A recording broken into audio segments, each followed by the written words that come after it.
Kasi bargi sing chala. Adi jor ge rabang kana habis bargi sing chala lenge.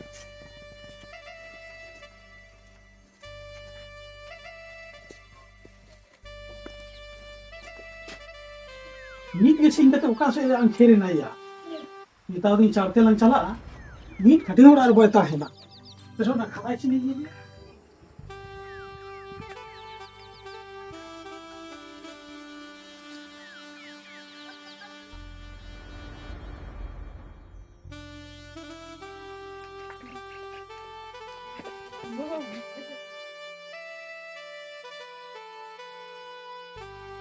या एना खन नोडी पाजा बड़े ने आराम दो नोडे अच्छा भरासी नकी जो kana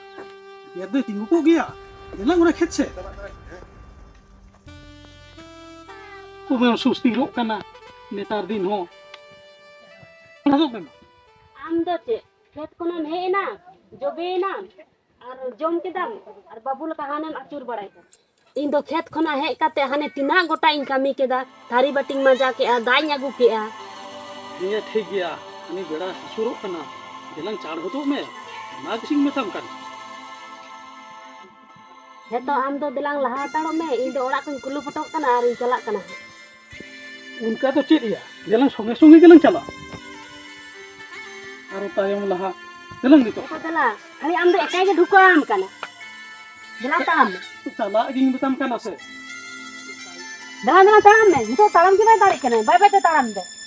चला संहिलंग ताम हो जाम तबे हम तो आरो कोई के फोन है कना हेलो वो यार रोड पे है रोड से दिकू करना पे आज हाँ हाँ हाँ हाँ आज हाँ हाँ हाँ हाँ बाबू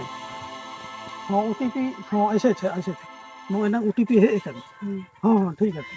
चेन ओटीपी कना हपन बा मुझे दिकू ऑफिसर कूल दिया मुझे OTP नंबर टा कूल nya खोजो कोना ओटीपी ना बांगा हपन बा ओटीपी नंबर दो आलम को लाया फोनटा देन से